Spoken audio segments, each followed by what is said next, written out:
Hi friends, welcome to Tamil cook vlogs. இன்றைக்கி நம்ம வீடியோவில் வாழைப்பழமும் கோதுமை மாவும் வச்சு சூப்பரான பேன்கேக் தாங்க பண்ண போகிறோம். ஸ்கூல் விட்டு வர பசங்களுக்கு நம்ம வீட்டிலே இந்த மாதிரி டேஸ்டியான பேன்கேக் செஞ்சு தரலாங்க. ரொம்ப ஈஸியாகவும் இருக்கும், நல்லா டேஸ்ட்டாகவும் இருக்கும், குழந்தைங்களுக்கும் ரொம்ப பிடிக்கும். நீங்கள் நம்ம சேனல் இப்போ தான் ஃபஸ்ட் டைம் பார்க்குறீங்கன்னா வீடியோக்கு கீழே தெரியற இருக்கிற சிம்பிள் சப்ஸ்கிரைப் பட்டனை கிளிக் பண்ணிவிட்டு பாருங்கள்.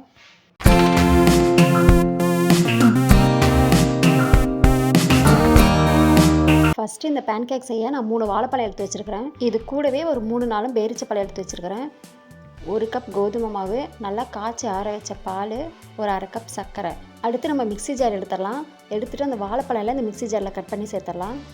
இந்த வாழைப்பழம் பார்த்திங்கன்னா நம்ம எந்த வாழைப்பழம் வேணாலும் எடுத்துக்கலாம். பிடிக்காத வாழைப்பழமாக பார்த்து எடுத்துக்கலாம், அப்போ தான் நல்லா டேஸ்ட்டாக இருக்கும்.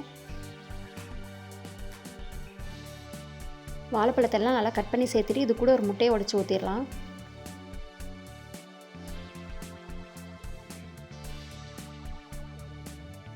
அடுத்து நம்ம எடுத்து வச்சுருந்த சர்க்கரையை சேர்த்துடலாம்.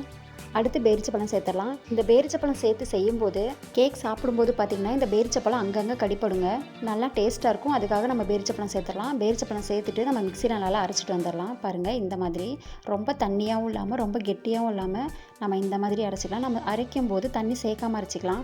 நம்ம சேர்த்துருக்கிற வாழைப்பழமே கரெக்டாக இருக்குங்க. இது ஒரு பவுலில் மாற்றிக்கலாம்.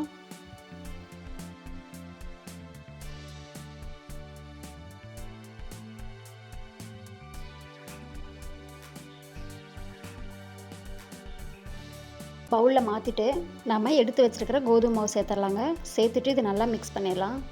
மிக்ஸ் பண்ணும்போது கெட்டியாக இருக்கிற மாதிரி தாங்க இருக்கும், நம்ம தண்ணி சேர்க்கக்கூடாது. ஃபஸ்ட்டு இந்த மாவை நல்லா மிக்ஸ் பண்ணிடலாம். அதுக்கப்புறம் நம்ம காய்ச்சி ஆற வச்சுருக்கிற பாலை இதில் சேர்த்துடலாம்.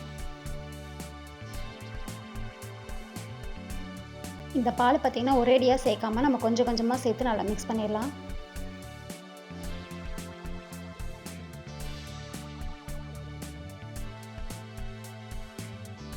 நல்லா கலந்துட்டு இந்த மாவோட லெவல் பார்த்திங்கன்னா நம்ம இட்லி மாவு பதத்துக்கு இருக்கணுங்க. பாருங்கள், இந்த மாதிரி இதுதான் கரெக்டான லெவலு. நம்ம கேக் செய்ய ஆரம்பிச்சிடலாம். அடுப்பில் தோசைக்கல் வச்சுக்கலாங்க. தோசைக்கல் நல்லா சூடானதும் நம்ம ஒரு கரண்டி மாவு எடுத்து இதில் சேர்த்துடலாம். உங்களுக்கு தோசை மாதிரி வேணும்னா கூட நீங்கள் மெலிசாக போட்டுக்கலாம். நான் இந்த மாதிரி போடுறேன்.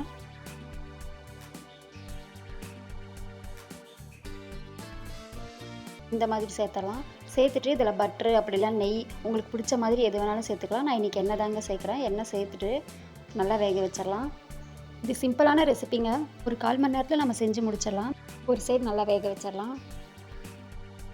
ஒரு சைடு வெந்தோடனே நம்ம இந்த மாதிரி திருப்பி போட்டுடலாம்.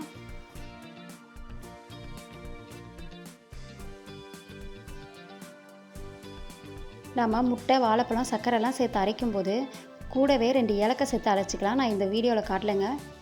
இங்கே ஏலக்காய் அப்படி இல்லைனா வெண்ணிலா எசன்ஸ் 2ல் எது வேணாலும் சேர்த்துக்கலாம், நல்லாயிருக்கும்.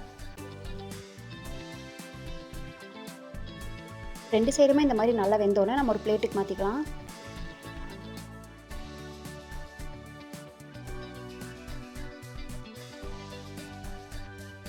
அவ்வளோதாங்க, நல்லா டேஸ்டியான ரொம்ப சிம்பிளான நல்லா சுட சுட பனானா பேன் கேக் நம்ம வீட்டிலே ரெடி பண்ணியாச்சு. இந்த மாதிரி சிம்பிளான ரெசிபிஸ் நம்ம வீட்டில் இருக்கிறவங்களுக்கு அடிக்கடி நம்ம செஞ்சு தரலாங்க. உங்களும் இந்த மாதிரி செஞ்சு பார்த்துட்டு உங்களுக்கு எப்படி வந்துச்சுன்னு சொல்லிட்டு எனக்கு கமெண்ட் பண்ணுங்கள். இந்த மாதிரி ரொம்ப சிம்பிளான நல்லா ஹெல்த்தியான ரெசிபிஸ் வீடியோ உங்களுக்கு வேணும்னா இந்த வீடியோக்கு ஒரு லைக் பண்ணிவிட்டு மறக்காமல் வீடியோக்கு கீழே இருக்கிற ரெட் கலர் சிம்பிள் சப்ஸ்கிரைப் பண்ண கிளிக் பண்ணிக்கோங்க. அப்படியே பக்கத்தில் வர பெல் சிம்பிளையும் கிளிக் பண்ணிக்கோங்க. அப்போ தான் நான் போடுற வீடியோஸ் எல்லாம் உங்களுக்கு நோட்டிஃபிகேஷனாக வரும்.